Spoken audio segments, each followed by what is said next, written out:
Hey, what's up guys? Welcome back to a brand new video. So today we are back and this is the second episode on how to get started in Unity. And today we are gonna make a Plant vs Zombie like game. So at the end of this episode you'll have the Plant vs Zombie style of game ready to use. And I've gone ahead and found some assets on the internet and modified some of them to meet the requirements of the video, as you can see. But you can just find your own assets or just make a completely new game of the same style and just follow along. So yeah, let's get started. So first thing, I really highly recommend you to check the previous video, especially if you just started out. Alright, and I'm using Unity 2020.2.7 final 1 version if you want to follow along, and it should be pretty much the same along all Unity versions. Alright, and yeah, so this is a 2D scene. In case you don't know how to make a project, how to start a project in Unity, you simply just enter Unity Hub, click on new, just select your version. Alright, so here it is. Then you get this pop-up, then select 2D or any of your preferred game type if you want. Just create a name, select your location and click on create, and you'll be greeted with a small window like this. So to get started, let's just put the background. Okay, so to put the background, all you have to do is to just get a sprite, a square sprite. Let's just call it background, and this is a sprite. So a sprite is really an image that you just use in the 2D world. Alright, that's called a sprite. So just assign it to this sprite variable in the sprite renderer, then you should get something like this. And over here we won't change anything. Alright, so let's just rescale it to meet the canvas of the game, basically, as you can see. So now if we go ahead and just play around with the size of the camera and just find the between, and all of these things you can just leave it as is. You can also mess around with the perspective, which also gives it a nice footprint. There you go. Right, so you can just put like a little bit. And if you want, you could like just extend this a little bit. Just extend it a little bit so that when the user will see, you don't see that whole thing here. You could just stretch that out if you want, and then just have it move along here. Alright, and you can have it like that. But I don't think it just looks like we have to stretch out here. So let's just leave it here. Or we not. Let's just okay, so let's just move. Okay. Stretch it a little bit. Stretch this also. Okay, move this a little. Alright, so this is pretty good. So then we get how the camera just pan around here in the light slot, and then the game start just snaps in place. And it just fixes something else. So I don't want this to be better. You can just have it in where you want, basically. So I just have it in, and now here we just leave this so we don't have to match it. So yeah, we can just change this if you want, but I leave that one. So you can just drop this face up and just just save the scene right now. So you've got yourself the background all set up. Now let's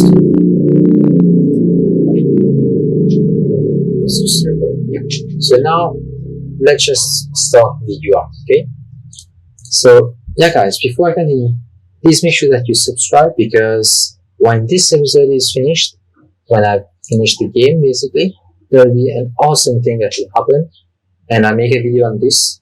So be sure to leave a like, subscribe, and turn on bell notification. Also, if you want, you can just leave your comments down below and I'll try to answer them. And yeah, so let's just do the UI. So let's just do the plant step. So as you can see, I already have a UI set up, a texture basically. So let's just add a new sprite. Or you know what? Let's just have it as part of the UI. So let's just go under UI and canvas. Alright. So then let's just match this with scale with screen size and put it the resolution of our monitor 1080, and let's just have it as 0.5. Okay, the reason we do this is so as if someone is playing the game in a monitor that does not match the screen resolution, then you need to try and resize everything, the UI, all that stuff, to match better.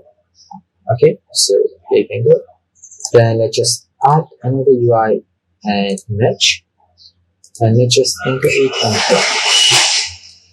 Alright, so you go here, click on Alt, and then just click where you want to anchor the UI. Okay, so for me it's on the top, and let's just assign the sprite in the source image and preserve aspect and set native size, as you can see, and let's just move that a little bit down over here, and let's just call it the plant set. Okay, and I guess we could, I'm not too sure. Yeah, I think that it's okay. So if I were to change resolutions, as you can see, everything just scales down or scale up, as you can see. So pretty cool. And now let's go here. Let's just enlarge it here again, and here also.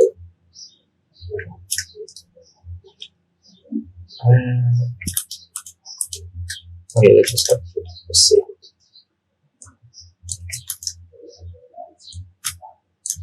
Right. So now let's just have it the star count. So present here. So under the long step, just add in a text variable and select the text from group. So let me just import that real quick. So sorry guys, actually what happened is that my PC ran out of memory and I didn't notice, so I just went ahead and recorded while it was not recording. And yeah, so let me just explain what I've done so far. So basically we were right here, alright, so we just finished putting up this plant cost here. I just messed around with these settings to get it right like that. Then I just added in an image here to represent the plant icon. Alright, so if I go ahead and just put that here, okay, as you can see, just a regular plant icon right there. Okay, that's all I've done so far. Just put an image here, and then I've just made that a prefab. The way to do this is I've just created a folder here and drag this and drop here and created a prefab. So any modifications that I've made here, for example, will affect each instance of it in the scene view. Alright. So and the next step that I've done is to create a scriptable object for the plant cards. Alright, these are scriptable objects basically. So I just create one object and I just put in the variables, and then each plant card will use this to display these variables. So how I done that? I just created a new script. From here I just derived it from scriptable objects namespace, alright, and then I just had all of these things here shown. So these are the plant parameters, so what icon to choose, how much it costs, and what is the cooldown. So after placing a plant, there is a certain cooldown that you have to wait. And this what actually does this line right here is it gives you this option to create that scriptable object from the menu. Alright, so far so good. There's not much here to explain, so we can just move on. And also one thing, right here in the card folder, I've gone ahead and added a grid layout group. The way to do this is just right click and select that, and I've messed around with these settings. So basically what it does is if I had multiple cards, it just arrange them all in a grid neat. Alright, so far so good. Let's just do this and alright, so far so good. Now let's create another script. Alright, call it plant manager.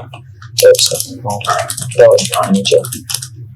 What this script does is it is responsible for interpreting this file, this object, and actually displaying it here in the plant card. So let's just start that file. So now we can access USS, and because we're using text mesh code, text mesh code for the labels, we also have to derive from it. So mention the and set and yeah, I just create a head attribute, alright, and let's do on this. So basically, the head attribute just actually do like this. So let's just read the image, and this image is the this way, and so we can go for this whole text. So let's go text. Text, here you go. And this is the reference to the text. This way. We want we won't add the cooldown for now because that's a whole different mechanism that we might implement on later videos. And now basically, yeah, so this let me just show you the header attribute. Okay, so let's just create an npm object and call it the game manager. Alright, so there you go, and then let's just drag and drop the plant card manager here. So as you can see, your parameters is written as a label. That's actually what is the header, right? So basically, it's optional, it's free optional. You could just don't add it if you want, but I just prefer to have it here. So now, one very important thing, in order for this script to recognize a plant card scriptable object, alright, we have to actually reference it. So it is here, basically here we go. So this is an scriptable object for each card. So we do this, but basically I just put in this here. Alright, so now instead of reference it's not right to understand it here. I just have to pick plant scriptable object, and I just call it plant. Let's see for scriptable object. Also scriptable object. And double click. Right, int cost. Double texture 3 and plant. So the same thing. Now I just have a void start and in here. So in here. Okay, so something like that. So yeah, this is for each beginning of the game. Alright, so when this game is first executed. So what we do is to get these requests and this will appear. So how to do this? Well, if you allow I just have no title. Okay, so how do you do this? How do you see? Then access the content to the object. Dot sign medium. So the same thing for us. So let's do to the object is it. Dot cost. And put it down as well. Dot cooldown. And now this is to that is the UI. So how to do this? Well, let's access the plant icon display. So plant icon display, here it is, dot sprite. Okay, so why the sprite? Let me show you. So here you go. So that's the sprite. So we are accessing this source image, and this is the sprite of the sorry, not that one. Yep. And this is the sprite of this image. So and I'm going to just change this to sprite.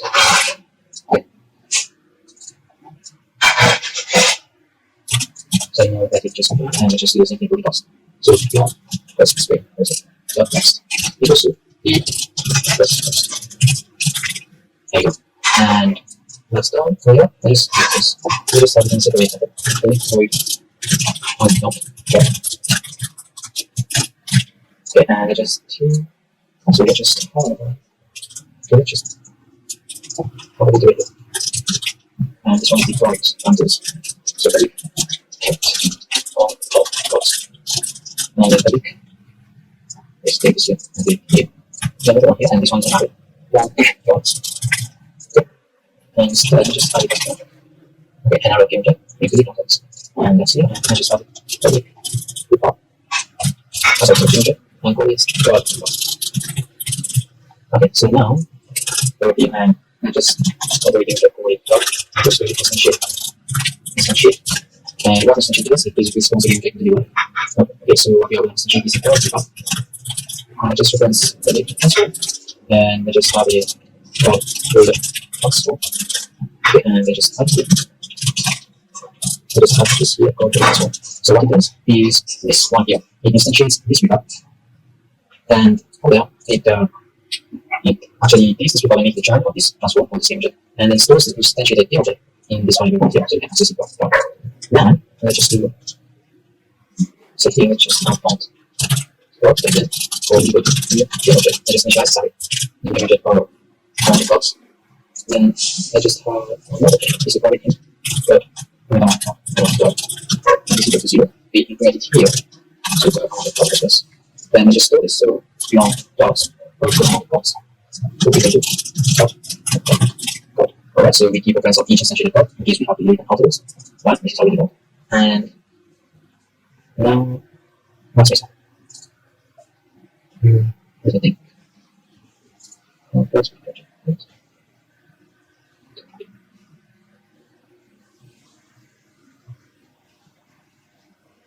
Okay, cool. So instead of doing our power, okay, so not like that's okay. All this space. So this space, I just make this. We want to use it here, so I just retype this one. And instead, alright, instead of even from here, we just start dot children over here. Child. Children.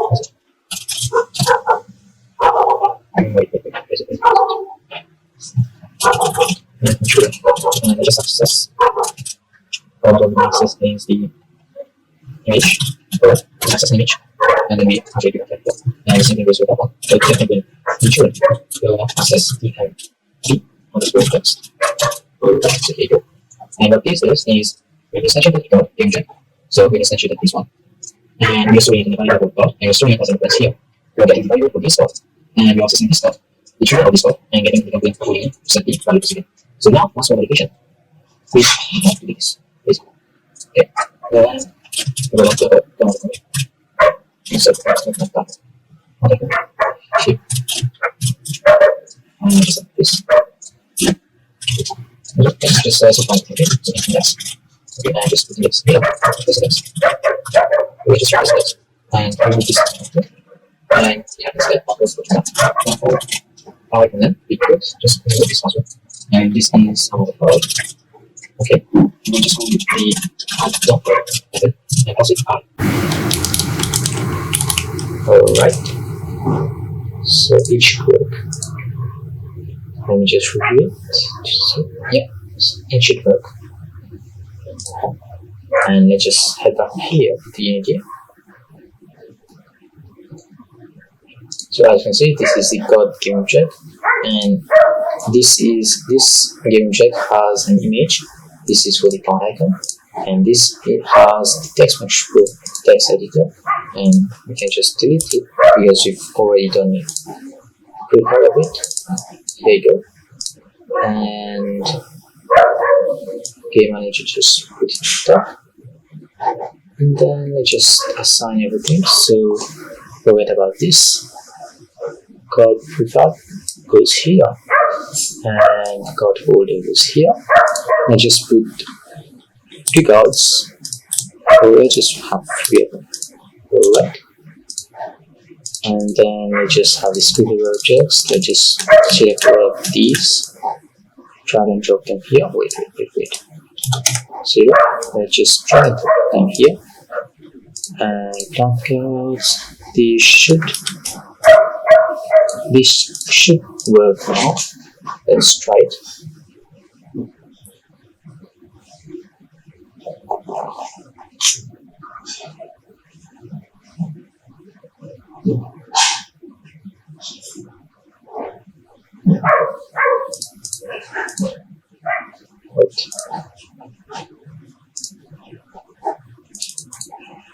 Yeah, sorry, I forgot to actually modify this one.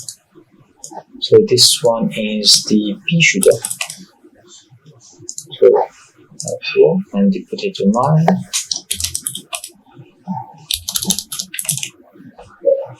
Fine, just mounted, and that's this sunflower. And save it, and now it should work. So if I go ahead and just, oops.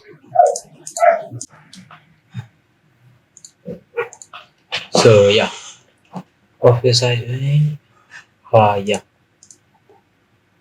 So plant icon is right, and getting component with children. So object. So where is it? Oops. God.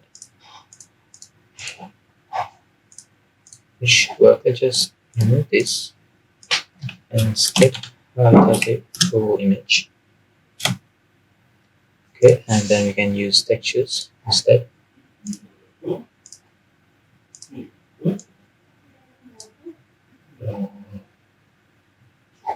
Where is it? It's the plant card, and if you have, you should have, yeah. This one is actually good. Okay, so the only modification I've made is I've changed it from an image to a full image. Okay, apply, delete that, and one modification that we have to do is we have a selection. So check that, and that's it. And instead, remove this here and set the image of this generating object. Alright, so now if you read it, it should be the first. I just reassign everything here. So you should have and mine here. So I just select this one and this one. Okay, so you see all everything. So object, right. As you can see, everything just gets instantiated and all the reference of here. So as you can see, and to show you that it actually works, if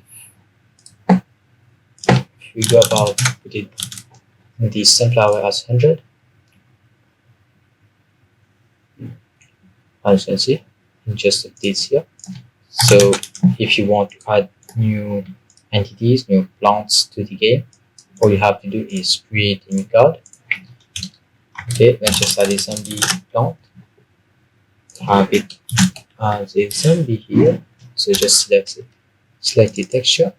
Alright, just input any cost and put it the cooldown, and then just go in the game manager and add it here. Oops, wait. Something that I've changed, that I'm gonna change. This amount of code, alright. I'll have it as depend on this, okay. So that just a small change. So now it will automatically update as of how much entities you have. As you can see, you can quickly just create new plant and add it to the game without having to change any of the code. Alright, so that's the plant card done. Now let's just have, yeah, so this will wrap up today's video. Alright, so in the next episode we'll actually have a look at how to drag and drop the plants in these slots basically, and we might also have a look at animations for zombie spawning. And yeah, so thank you very much, and don't forget to subscribe, leave a like, turn on bell notification, because after this series something awesome is coming. So yeah, bye.